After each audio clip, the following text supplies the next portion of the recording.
안녕하세요. 축구 터는 남자 야진입니다.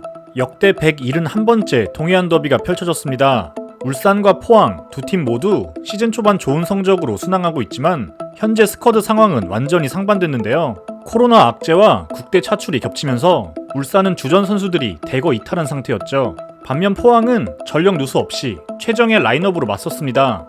그러나 결과는 울산의 2대0 완승, 홍명보 감독의 기민한 전술 변화가 돋보였던 경기였는데요. 이가 없어 잇몸으로 라이벌을 잡아낸 울산의 이번 경기 전술에 대해 돌아보도록 하겠습니다.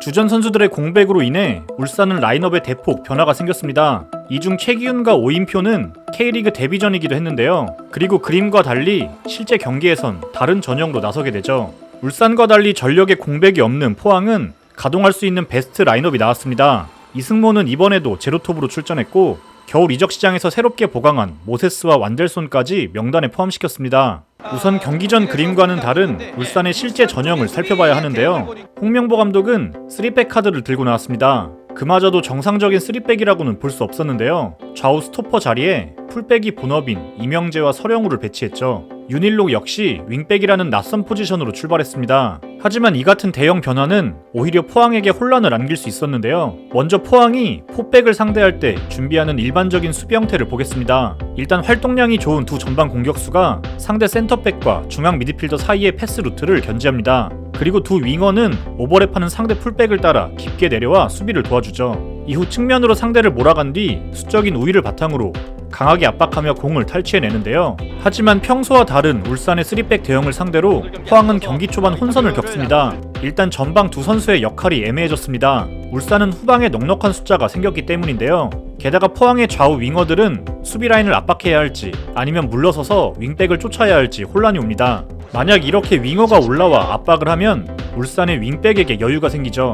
울산 현대에 입단을 했다가 해외 경험을 쌓고 돌아왔습니다. 만약 한쪽 윙어가 상대 윙백을 따라 깊게 내려가게 되면 이렇게 5명을 활용해 압박을 하게 되는데요. 여기서 울산의 이청용 활용법이 빛을 보게 되죠. 이청용이 중원까지 내려오면서 직접 플레이메이킹에 가담합니다. 누군가 이청용을 쫓는다 하더라도 어차피 어느 한쪽엔 공백이 생깁니다. 뒤에 있던 임상엽이 뒤늦게 올라온다면 이번엔 오인표에게 공간이 생기죠. 특히 이날 울산에서 이청용의 역할은 너무나 중요했는데요. 앞서 얘기했듯이 낮은 위치에서 직접 공을 받아주러 오는 모습을 보여주는데 필요에 따라 이곳에서 본인이 직접 전진하기도 하고 공을 뿌려주기도 하죠. 말 그대로 축구 도사로서의 면모를 보여주는데요. 이날 이청용의 마크맨은 신광훈이었는데 신광훈은 이청용의 활동 범위를 커버하기 위해 쫓아다니다 보니 중원의 공간을 놓치게 되죠. 전반 중반을 지나면서 포항의 수비가 안정을 찾기 시작합니다. 강하게 수비라인을 압박하지 않고 전방 2명과 정재희가 하프라인 부근에 자리 잡는데요. 수적으로 우위를 갖고 있는 울산의 후방으로 무리하게 달려들지 않겠다는 의도가 보였죠. 포항이 압박에 나서지 않으면 울산은 좌우 스토퍼가 적극적으로 전진하는 모습을 보여줍니다. 본래 풀백으로 뛰던 이들이 높이 전진하며 포항의 윙어가 내려가 비어있는 그 공간을 점유하는 형태를 보여주죠. 하루밖에 준비하지 못했다는 3팩 카드임을 감안하면 울산은 경기 중 꽤 괜찮은 임기응변을 보여줬습니다. 그리고 전반 26분 울산은 엄원상을 투입하며 공격의 템포를 높이는데요. 이날 울산은 예상과 다르게 수비라인을 높게 올리지 않는 모습을 보여줍니다. 전방에서부터 압박하기보다는 상대가 먼저 들어오길 기다리는데 이 전략이 잘 먹혀들었습니다. 수비 성공 이후 이어지는 빠른 공격이 위협적이었는데요. 그 선봉장으로 세운 게 교체 투입된 엄원상이었죠.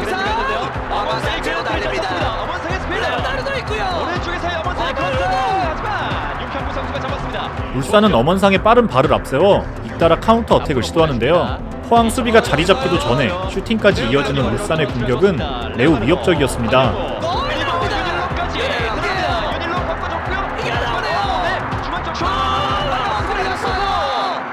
좀 눌러놓는 그런 효과도 있었고요. 이성용 선수가 이 패스를 끊었습니다. 전방에는 레오나르도 그리고 옆쪽에 엄원상 들어갑니다. 엄원상 오른쪽 모서리 부근에서 들어갑니다. 반면 포항의 공격은 무기력했는데요. 일단 이번에도 이승모를 가짜 9번으로 선발 출전시켰지만 큰 효과를 보지 못했죠. 이승모는 낮은 위치로 내려오며 가짜 9번의 움직임을 가져가 보지만 울산 수비수들은 전혀 대응하지 않습니다. 이승모를 냅두고 자신들의 5백 대형을 유지하는 데 집중하죠. 상대 수비가 끌려나오지 않으니 포항은 더 이상 가짜 9번을 활용할 이유가 없었습니다. 결국 후반전 포항은 큰 힘을 발휘하지 못한 이승모를 빼고 허용준을 투입하죠.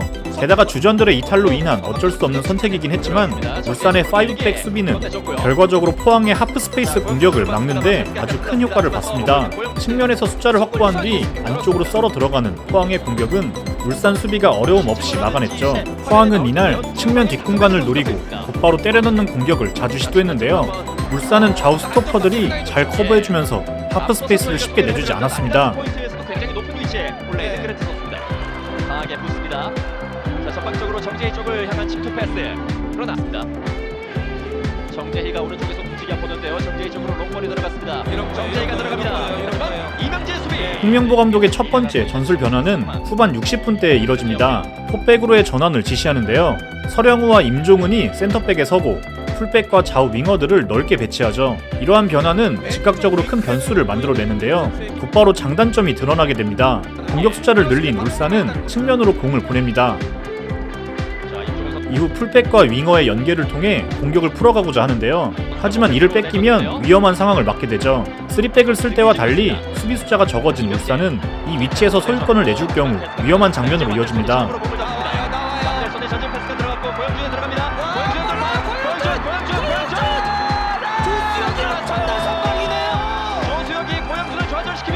곧이어 이번엔 포백 전환이 가져온 장점이 나타나는데요. 포백 전환과 함께 중원 숫자를 한 명 더 늘린 울산은 포항 미드필더를 상대로 쉽게 공을 투입합니다. 이후 손쉽게 골문 앞까지 진입하며 레오나르도의 선제골로 이어지죠.